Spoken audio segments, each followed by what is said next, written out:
Hi, everyone. Greetings all. 192 in the Proclaimers book, Jehovah's Witnesses, Proclaimers of God's Kingdom, in the chapter, They Are No Part of the World. They have just spent the last 2 pages dealing with war and the Christian, and admitted that during World War One there was not very clear counsel from Russell and his followers about what Christians should do.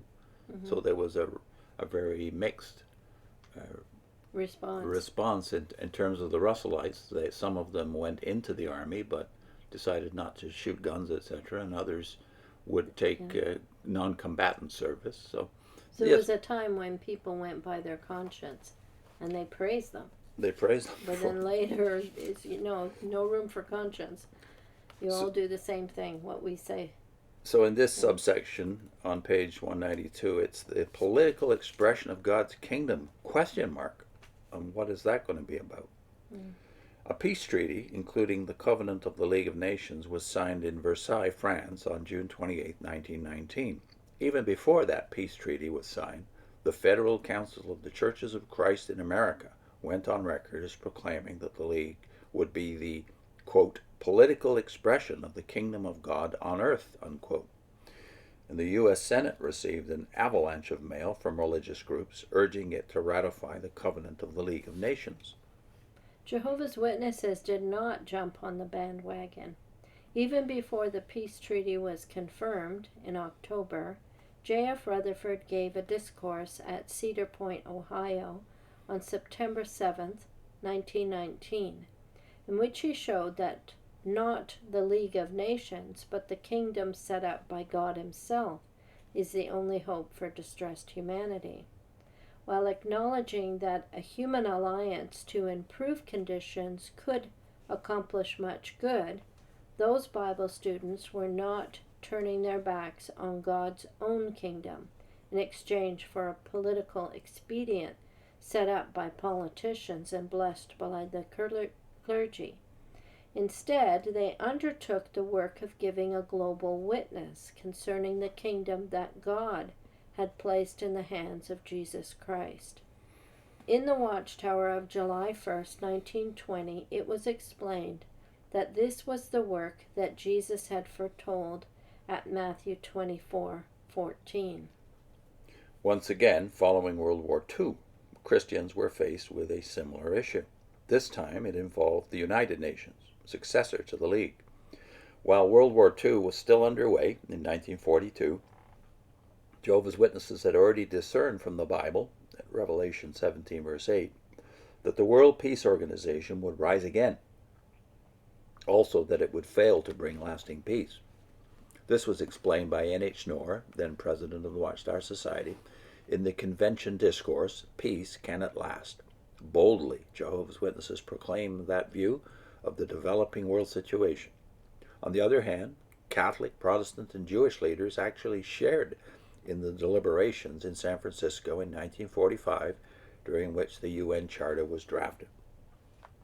To observers of these developments, it was plain who wanted to be a friend of the world and who was endeavoring to be no part of the world, as Jesus had said would be true of his disciples. Again, the definition of what it means to be no part of the world and what it means to be a friend of the world, as we said at the beginning, about the first couple of paragraphs of this chapter. You've set up the definition, and then, of course, it's easy for you to say who's on what side. The definition being political involvement.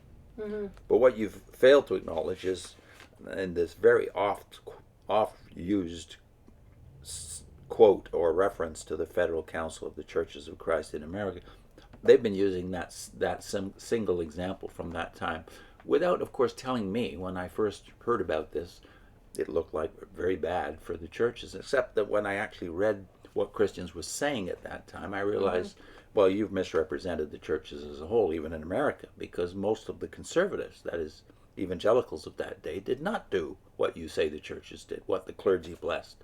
They were full of questions about what the liberal churches were doing. What's actually happened here is you've put yourself in the same club as the federal churches of North America or Churches of Christ in America. You're actually in the same camp as them, because the liberal churches have always taught a invisible king, Well, you had an invisible king then. Yeah. It's so telling that at the end of the second paragraph here, they say they were to give a global witness concerning the kingdom that God had placed in the hands of Jesus Christ. But you don't realize how revealing that really is when you know the history of the Watchtower. Yeah, I Because do you think. have said that that was placed in his hands, that power, in 1878. And then when that proved to be an embarrassment, you transferred it to 1914. Yeah. But it's always about an invisible presence, which leads to a notion of theocracy, which, in effect, the federal councils of churches are saying is going to happen a different way. But it's the same thing. Yeah. God's going to work through the United Nations, or the United Nations is the same thing, really, as you're saying when you say he's working through a theocracy that is founded in Brooklyn, New York. You'll never see Christ, according to them. So it's an invisible kingdom. Yeah. And that they're preaching the same thing that they're kind of condemning here. Yeah, liberal churches have been preaching an invisible king and an invisible kingdom long before you did. But the evangelicals of that day, and I'll name at least 3 of them that you can check out for yourself because you can get their books for free, PDF versions: George Peters, Samuel Kellogg, Nathaniel West, Samuel Tregelles. So that's 4. And there's dozens more who were preaching the kingdom long before you got around to it. But they were preaching a visible coming of Christ. Yeah. As the solution of the world's problem. Where is that here? Yeah.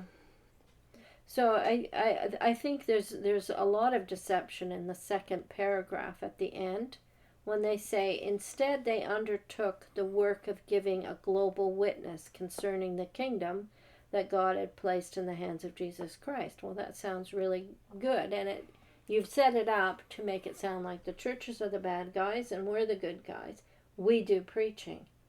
And yet, you're talking about a time in 1919 who set up so that you could go and preach in the world. It was the missionaries that came before you that did that. And they got Bibles into people's hands, translated Bibles. All that's missing from here. You'd think you were the first ones to think of preaching anywhere. And you say, this explains that this was a work that Jesus had foretold at Matthew 24:14. The Watchtower has explained that, but do you know how they explained it? They gave credit to the Protestants. Yeah. Back then. They actually said that the Protestant churches had fulfilled this already, but Yeah. long before 1914. Yeah. But nowadays, you would never hear a witness say that the church fulfilled this. They say we're the only ones that fulfill this.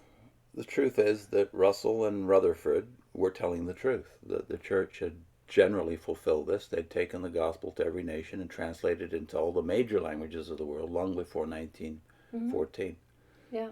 And then when they get to talking about World War II, there's another deception. This time I think it's more telling, because what were you actually saying during the raising up, during the World War II period, after Rutherford had died? What you're saying here when you say Noor at a convention talked about peace can at last, and then boldly Jehovah's Witnesses proclaimed that view that the United Nations would rise and then fall again, and in effect was fulfilling the beast that goes into the pit and then is resurrected from Revelation 7. But what else were you saying during this time? Well, yeah, we're going to actually put it in the link, because they talk about in the remaining months before Armageddon. So they've always been, it's just around the corner. It's going to happen. So they're guilty of false prophecy, but they don't indicate that here. So during this period, they rightly look at the book of Revelation and realize that all these events that are predicted, the beast being destroyed and then rising from the dead, etc., they rightly link all of that to the very last things, the seventh trumpet and then the seventh bowl being poured out, right, in Revelation. But they thought it was months away. But it was months away, as it had been back in 1918. Yeah. That's all obscure here. Months away. So I think it's very deceptive the way they present this, so that you're not getting a full picture of what was happening at any given time in the history of the Watchtower. So for once we're going to put in 2 video links, right? Yeah. One about one that shows you that Rutherford actually credited the Protestants with fulfilling Matthew 24:14. And the second one, in a Watchtower of September 1541, they said, in the remaining months before Armageddon. The other one is a reference from Rutherford in Creation Book. 1927. Yeah. And it's pages 315 to 319. If you have the book, you can check that. Yeah, and the other one is based on a video we did from Edmund Gruss himself, who Gruss, by the way, grew up as a Jehovah's Witness, so you can find more about him in our playlist, which is XJW Testimonies. But Gruss here is analyzing their history of prophetic interpretation. What were they really saying during World War II? See you soon. Bye.